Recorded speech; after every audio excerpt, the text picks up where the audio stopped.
Tell me about Jonah. Can anybody tell me anything about Jonah? You've heard of God. You have heard about Jonah and the whale. The whale ate him. I mean, that's about as far as it goes with most people. Have you guys heard about Jonah and the whale? Right. The cartoon on the back of the bulletin today is about Jonah and the whale. So anyway, Jonah actually is a prophet, and there's some question as to the dating of Jonah, but most theologians agree on about a 750 BC dating. If you remember in your wonderful history that I've taught you so many times, I'm sure you all remember this. Does this look familiar? Sure it does, Tom. It's the big trident thing you always draw.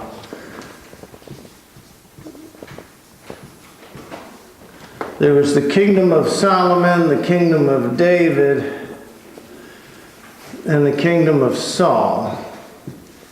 You remember when the people cried out to God after the judges, and they said, Lord, and God kept asking them, why do you keep screwing up? Are you that stupid?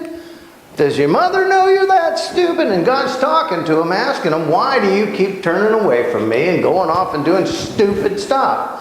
And then I have to come save you. And the people said, because you're like an invisible God. We can't see you. We need a king. And God says, well, a king's not going to help you because he's as stupid as you are. And if you're corrupt, he'll be corrupt. And if he's corrupt, you'll be corrupt. So what difference does it make?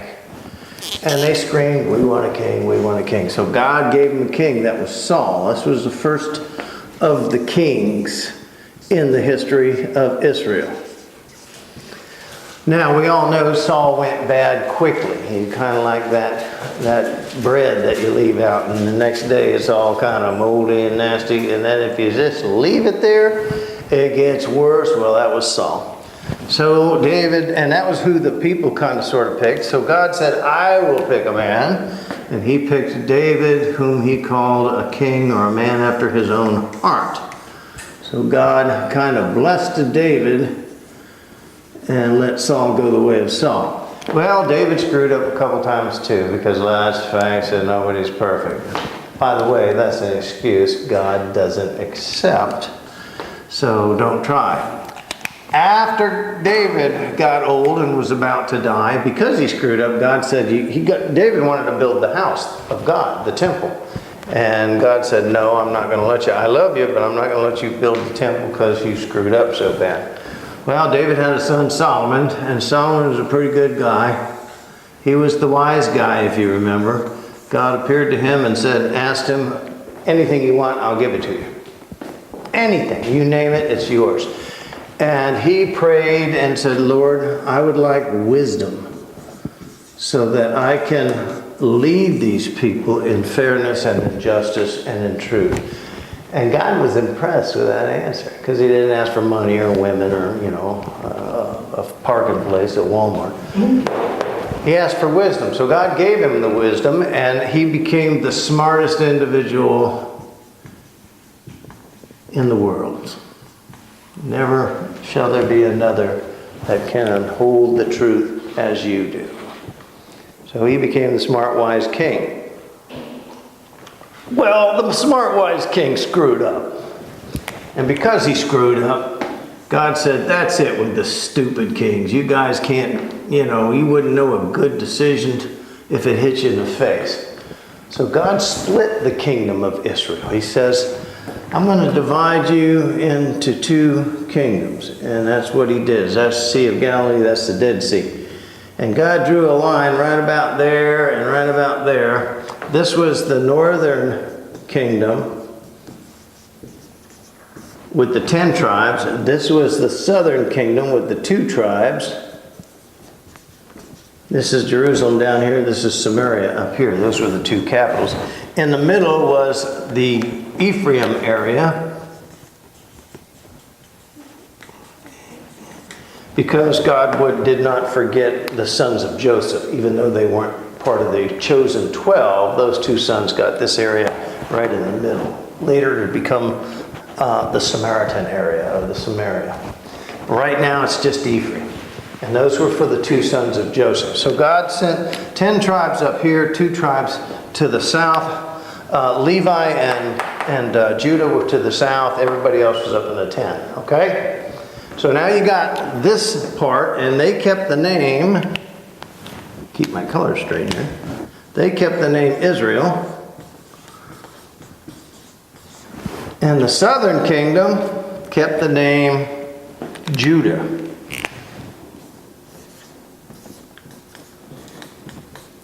So when you hear God talk about, cursed are you Israel, he's not talking about everybody. He's talking about these 10 tribes up here.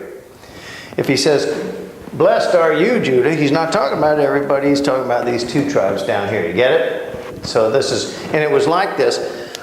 This happened here roughly 988 BC. This split. These are the 10 tribes up here of Israel.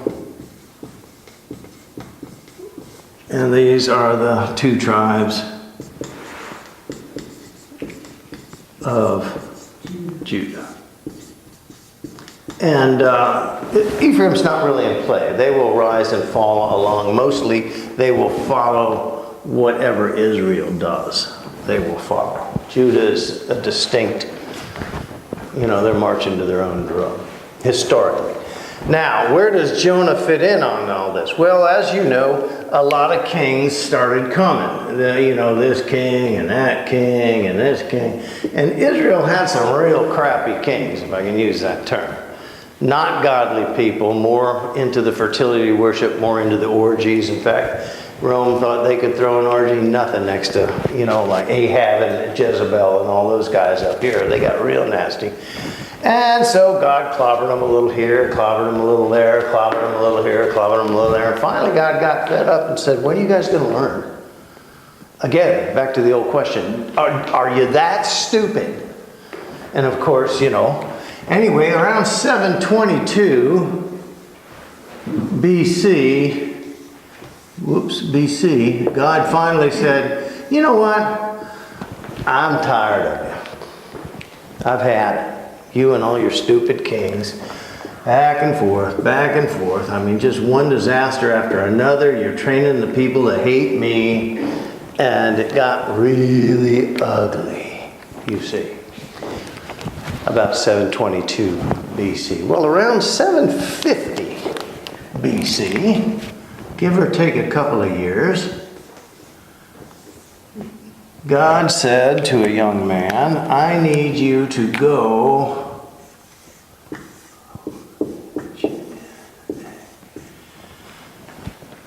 Joe, not N-A-H, Tom.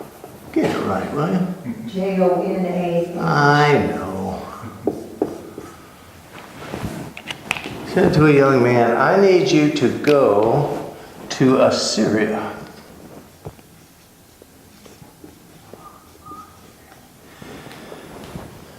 And Jonah says, basically, I don't want to go to Assyria. Or why do I need to go to Assyria? And God said, I want you to preach to them and tell them that I'm real angry with them because they are evil and wicked people. And if they listen to you and stop being an evil and wicked people, I will save them. But if they don't, then I will destroy them. Well, the problem is this. Jonah was a little Jewish guy from up here, Samaria, his capital. And he would have to go around the Fertile Crescent, so to speak, over to, that's the Gulf of Iraq. This is the Tigris and the Euphrates River. Up to about here, the end of the Euphrates River, which was called Nineveh. Later, this would be called Damascus. But what it was at the time, the huge ruling army of the world was the Assyrians. And that was their capital city. And all of their men and swords and chariots and tanks and bombers and all that stuff was right there. They were in Nineveh. So God told this little weenie Jonah kid to go to the capital city of the Assyrians, strongest army in the world, and tell them to stop being wicked. Problem was, the Assyrian people hated Jews with a passion. All right, let's go back to Jonah. Can you see and understand now why he didn't want to go? How about you like telling me, go into Harlem back in the 70s when the race tensions were so bad and tell the black people to stop being so black. White guy, scrawny white guy telling all the black guys, you stop this. Well, I would probably never see the light of day again, in all practical and common sense. So instead of doing what he was told to do, Jonah did not go to Assyria. And get away from the Lord. Instead of going to Syria, he came over here to the Mediterranean Sea. This is the Mediterranean Sea. He ran this way instead to Joppa and got a ship to sail up here to Tarsus to get away from God. If I run and hide that's a very mountainous area. Modern day Turkey is what it is. If I hide out in the wilderness in the mountains, God will never find me, and I won't have to go to Assyria and get beat up. Now that makes perfect sense to all of us, right? If you didn't want to go, I don't want to go. So he bolts for the coast, grabs the first ship, and he's gone. Well, on the way, the boat encounters a terrible storm. And the winds blow against it, and the boat starts to sink, so the captain says, throw all the cargo overboard, so he jettisons everything. He's not going to make any money on this trip. And still the storm gets worse, and the boat's starting to sink. And finally they ask, who's the cause of this? God's mad at somebody. And Jonah says, it's me, throw me into the sea, and it'll stop. And of course the captain says, I'm not going to be responsible for your blood. I'm not killing any man, especially when God's got a storm against my ship. So they rowed and tried to, but the storm got worse and worse and worse and worse. And finally they said, throw Jonah into the sea. Of course they threw Jonah into the sea, and the wind stopped immediately, and all was well. The sailors sailed on to their port, and of course Jonah was left out in the water, whereupon a giant fish came and ate him. Jonah spends the weekend in a whale, great weekend in the whale, and the fish swims back. He took his time and barfed him up. So here's Jonah laying on the beach, all barfed up. God shows up again and says, we need to talk. I need you to go to Nineveh. Well, this time Jonah's a little more open to listening. Weekend on the whale will do that to you. So that's basically where the story is. But we're dealing with this tribe here because they're getting increasingly more wicked, except God is sending one of their prophets to the enemy. In fact, Assyria will sweep around and destroy Israel and Ephraim and try and destroy Judah, but that's another story.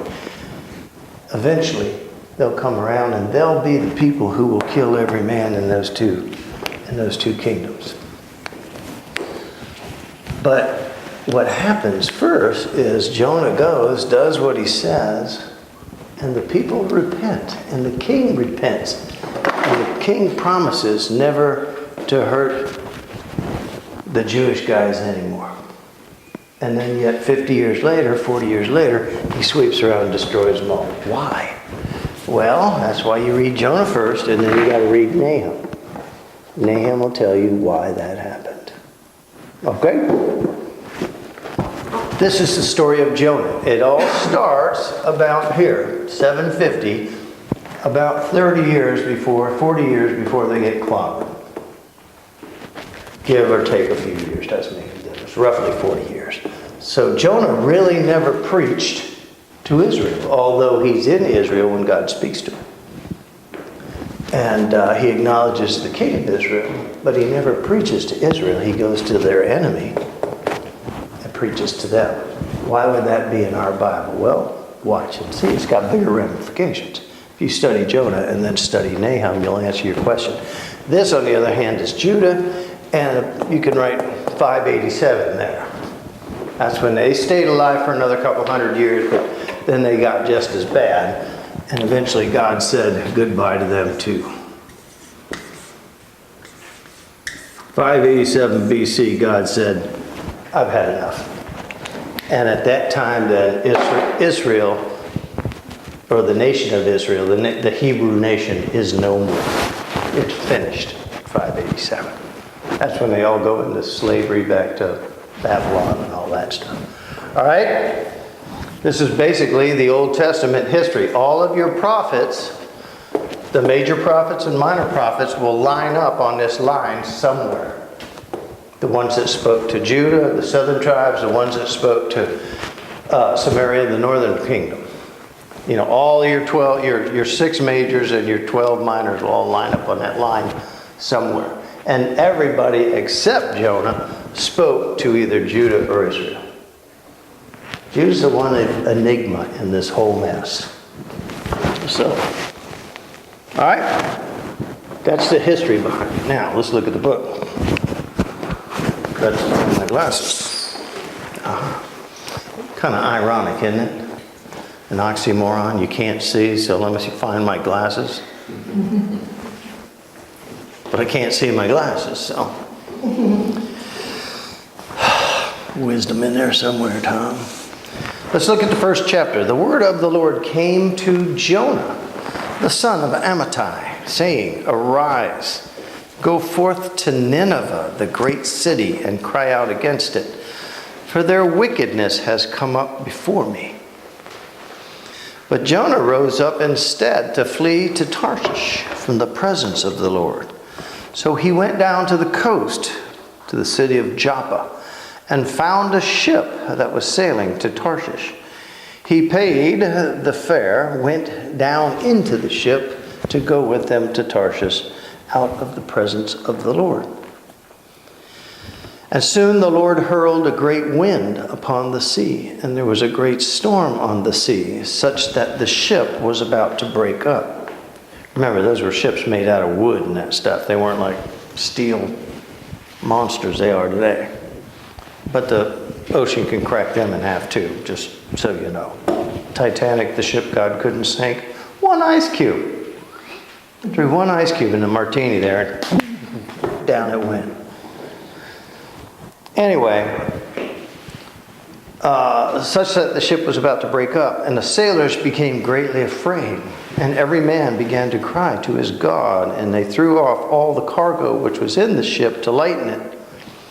But Jonah had gone below in the hold of the ship, had laid down and fallen sound asleep. So the captain approached him and said, How is it that you are able to sleep? Get up and call upon your God. Perhaps your God will be concerned about us so that we do not perish at sea. And each man said to his mate, Come, let us cast lots so that we may learn on whose account this calamity has come upon us. So they cast their lots, and the lot fell to Jonah. And they said to him, Tell us now, on whose account this calamity has struck us? What is your occupation? Where do you come from? What is your country? From what people are you? And he said to them, I am a Hebrew, and we fear the Lord God of heaven, who made both the sea and all dry land. And the men became extremely frightened as they said to them, How then can you do this to us? For the men knew that he was fleeing from the presence of God because he had told them. So they said to him, What should we do that the sea may become calm again for us? For the sea was continuing to become increasingly stormy. And Jonah said to the sailors, Pick me up and throw me into the sea. Then the sea will become calm for you, for I know it is on account of me this great storm has come upon us. However, the men rowed desperately to return to land, but they could not, for the sea had become even stormier against them. And they cried out to the Lord and said, "We earnestly pray, O God, do not let us perish on account of this man's life. And do not put his innocent blood upon us, O Lord. For he has done as thou hast pleased." So they picked him up and they threw Jonah into the sea. And immediately the sea stopped raging. And all the men feared the Lord greatly. And they offered a sacrifice to God, and they made their vows. And the Lord appointed a great fish to swallow Jonah. And Jonah was in the stomach of the fish for 3 days and 3 nights. Man, that is a bad way to start the weekend.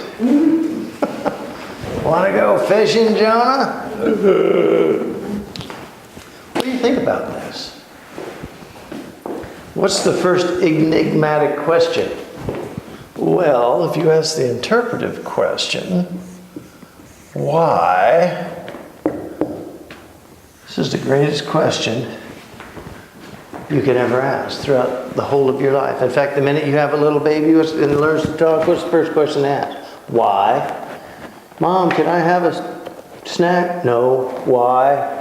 Mom, can I have a Coke? No. Why? Mom, why? Why? Everything is why with little kids. You're going, because. And finally, Mom gets to the point where they said, because I said so. And that's her answer for everything. Why? Because I said so. Why? Because I said so. You got to learn this stuff. You guys ever become moms and dads and that stuff.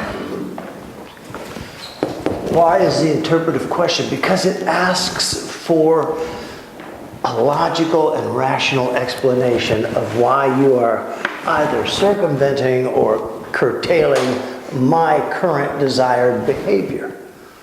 I want that. You have that. Why won't you give it to me? Why can't I buy it from you? Why can't I have a bite of it? Why can't I, why are you such as you are that you would deny me who I am? See, the question of why goes much deeper than just a little, well, because dinner's in 5 minutes, I don't want you to ruin your dinner. No, why is much deeper. In fact, every time you read the Bible, the first question you should pray first and ask for God's Spirit. But after you do that, you should then read the passage and ask yourself the interpretive question, why is this in the Bible? Why does God put this here? Why does he want me to see it? Why does he want me to know it? What is it about this particular book that God wants me to know? That we can't run away from God. That's pretty obvious. God says all the way back in Genesis, I am omnipresent. I'm everywhere. If you go off to the loneliest island on a planet, I'm there. If you take wings and fly off to the earth, I'm there. If you drop under the rocks of the ocean and hide in a cave, I'm there. There's no place you can go without God. So that's a given throughout the Old Testament. Any good Hebrew would know that. The question here is, why would God care about the enemy? Why would God care about the enemy? Because he loves us all. Because this would probably be the first question in Jonah's mind. Not why would God send me? He probably asked that too. Why send me to the enemy? But the first question you would ask is, why does God care about the enemy, the Assyrians? They've hated us since the dawn of creation. And they have warred with us over and over again, many times throughout all these years. If you read the Old Testament, the Kings, the Chronicles, this is the time where Israel, the tribes of Israel, were girding on their sword and going out to war against the Assyrians. They've been fighting for years. These guys weren't just a new enemy on the block. These were hated people for hundreds of years, centuries. Think about it for a minute. This country is 240 years old. Well, if this happened in roughly 988, let's just say 1000 to keep it simple. 1000 BC, and we're down here at 750. That's what? 350 years, 100 years longer than we've been around, the United States of America, and they've been fighting them ever since. Now, if America had an enemy for 350 years, wouldn't you think we would know that? I mean, let's think about it. We went to war against Hitler, the worst enemy in the world. Well, we fought him for only from 42 to 45. 3 years, and it was over.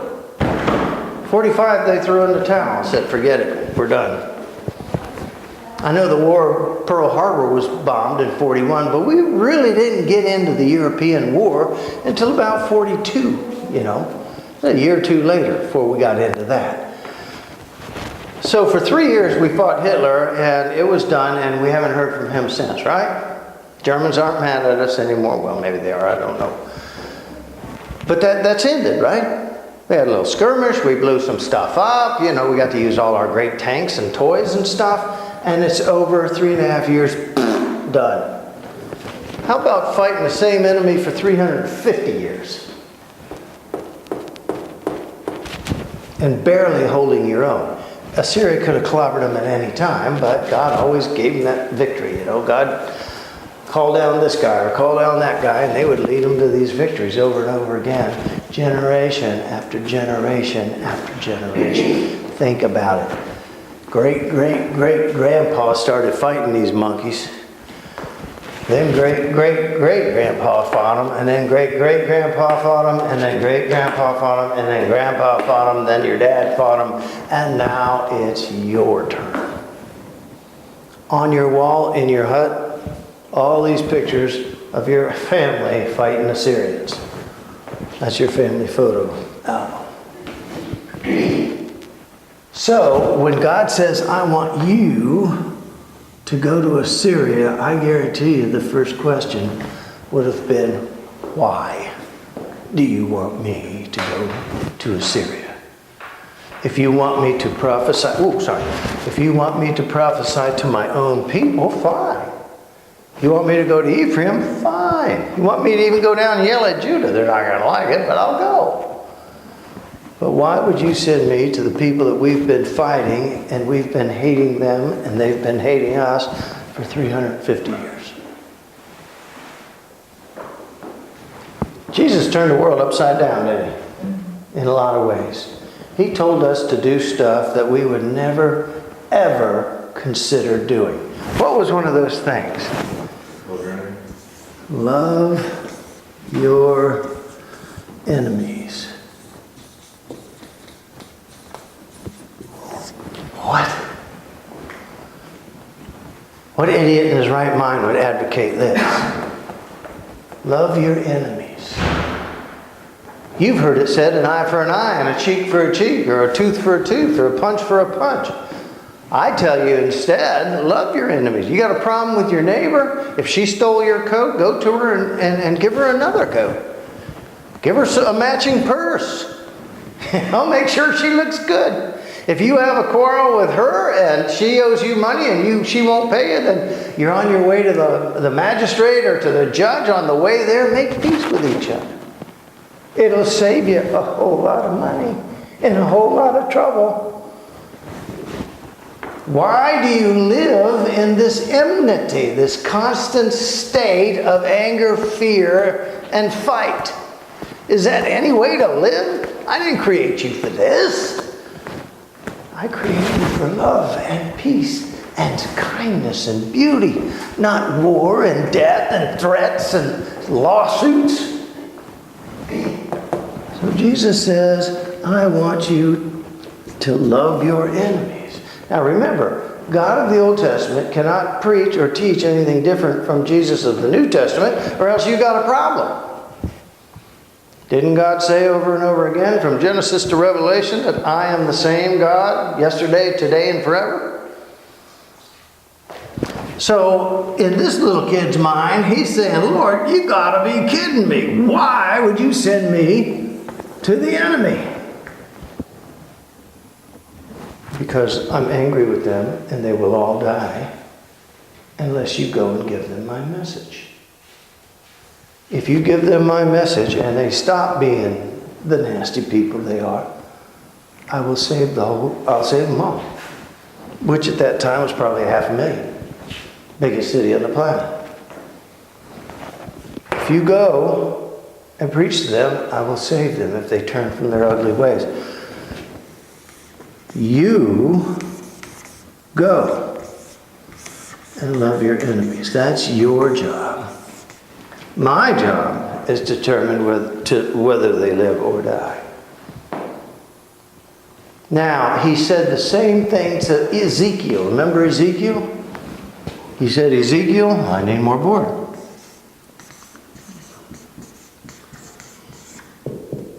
Ezekiel had to go to the Babylonians. Ezekiel didn't want to go to the Babylonians. And he made that quite plain to God. I don't want to go. Those are bad people. They hate Jews. I'm a Jew and they're bad people. Did I tell you they were bad people? And God says, I know everything. But I know this, that you got 3 options. And Ezekiel said, I have 3 options? God said, you got 3 options. And he said, what are those 3 options? Well, you shouldn't ask that, Zeeks, because he's going to tell you. God said, if I give you a word, option 1, and you go speak that word, and they reject it and say, get out of here, Ezekiel, before we kill you, that's fine. You will have delivered yourself by being obedient to my command. They, by rejecting my word, will die in their sins. I'll destroy them. Option number 2. If I give you my word to speak and you go and don't speak it,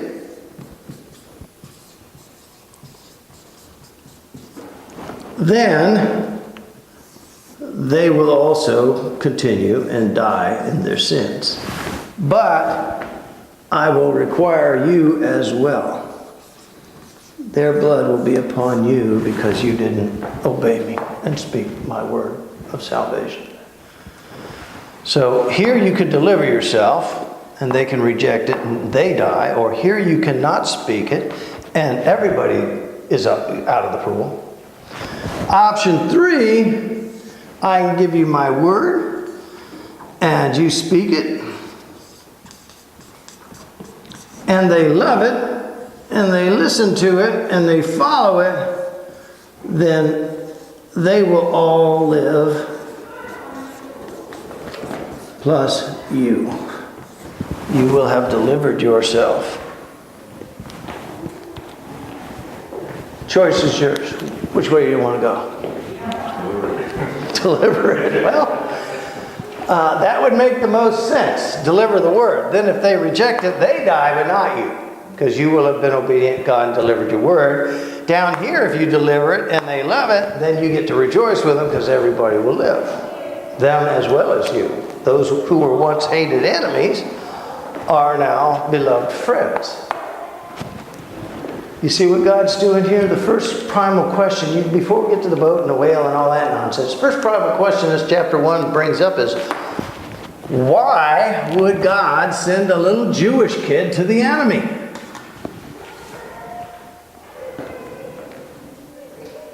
You know, Jesus was called the Son of Man. Are y'all aware of that? Son of God, basically, Son of Man. Basically, that means all authority of heaven and earth given to him as the agent to deliver to all of humankind. Son of Man. That's what that literally means, that verse. The only other place they use that in the scripture is when God was talking to Israel. You are my Son of Man. And he refers to him that way many times. O Son of Man, if I give you a word. See the power you wield when you walk in God? When you obey God, the power that you wield in your body, in your voice, in your thoughts. When you are acting as an agent of God and you have that ability. Everybody in the world is going to say, well, if you hate her, kill her. You hate her, get rid of her. If she's standing in your way, run over her. But you have a voice in you saying, love your enemies. And put an end to this fighting. I'm tired of living my life like this. Tired of living my life like this. Hating, watching, looking over my shoulder. Constantly. Aren't you tired? Aren't you tired of being defined by the wants and worries and heartache and hurt of this world? Don't you just wish you could get out of this world for a minute? Just step out of it into a grander grace and a greater peace. That's what Jesus offers. Aren't you tired of being defined by this? Any of you ever see that movie, Saving Mr. Banks? That's a great movie. Rent that movie and listen to it and watch it carefully. At the very end, you find out why the lady is just so consternated, so angry all the time at the world. And it's because she lost her father, Mr. Banks. And she couldn't save him. So she brought in an aunt who she called Mary Poppins, who was supposed to fix everything. But she didn't fix everything. So for the rest, and that's when the little girl was 7. Now the little girl is 63, 64 years old. And she's still angry about what didn't happen eons before, decades before. So Walt Disney, she flies home. She says, I'm done with you. You're not going to get Mary Poppins the rights to make your movie. She flies home. She's all angry. And next thing she knows, they're knocking on the door a couple hours later, a few hours later. And she opens the door and there's Walt Disney. He grabbed the next plane and followed her. And they sit down and then the whole movie comes out. He says, I know now why he won't give me those rights. Because Mary Poppins is more than just family to you. She said that earlier. I can't give you Mary Poppins, she's family. No, she's more than family to you. She's the only person who let you down. Just like you've accused me of letting you down now. He says, then he went into another story. He says, you know, I have my own Mr. Banks. Of course, she didn't know what he was talking about. What do you mean? Oh yes, I have my own Mr. Banks. You see, I was 7 years old in Missouri. And my father, Elias Disney, oh, he was a businessman. Strict and hard. And he owned paper route for 1,000 papers, morning and evening edition. And he wasn't going to hire anybody to deliver that. No, he used me and my bigger brother. And the two of us every morning had to go out. Do you know anything about the snow and the bitter cold in Missouri in the winter? Snow drifts over my head, he said. I was only 7 years old. And I was too wet and too cold. I pushed through that snow to get those papers up on the porch. And when I was done, then it was time for school. But I was too cold and wet to go to school. And after school, I ran home before it got dark for Mom to feed us. And Mom fed us so we could go back out into the snow with the evening edition and do it again. And day after day and week after week and year after year, I'd get home late or I would not have a couple papers that I couldn't deliver because of the snow in the ice. And there stood Elias with that strap in his fist. Oh, you best be quick. You best be quick, Walter. Get that paper up on that bed. I don't want to have to give you this strap again. And every day, 2, 3, 4 times a week, I'd feel that strap across the back of my wet, frozen, soaked legs. Because I didn't get that paper up on that porch. That was my Mr. Banks. But he said, you know, I am so tired of seeing my life and my dad that way. I am so tired of defining myself that way. My father was a good man, a great provider, and a brilliant innovator. But you see, it was that one event that defined him. Until I finally said, enough. And I opened that door and I stepped out of that world and said, I'm not going to believe this anymore. This day it no longer has power to define who I am. And Jesus looked at every one of his people full of hate and brokenness and hurt and disappointment and said, you are in this world still, but you don't have to be of it any longer. Come unto me and I will give you rest and I will give you peace. You will be in this world, but you will no longer be defined by it. Now it all starts to make sense in the Gospels, doesn't it? Why would you send me to the enemy? Well, because the hate has gone on too long. For centuries you've hated each other. You've feared each other. You've fought each other. It's time one of us get out of this car and try another way. That was Jonah's job. But see, he said, "Oh, not me." He ran away. God said, "You will not run away." And a fish bit him. First time fish ever had human sticks, right? Instead of fish sticks. And the fish gobbled him up and digested him for 3 days. That would have been fun. Ew, slimy. And then barfed him back up. Probably didn't taste that good. After all, he was a Heb. Heb on the barbie is good, but raw Heb, no. Just goes to show you, fish don't like sushi. Barfed him up on the shore, and God shows back up and said, "Jonah, you have a good time?" "I have need of you. I have need of you." Pick up chapter 2 next week. Pretty awesome book, huh? Gets better.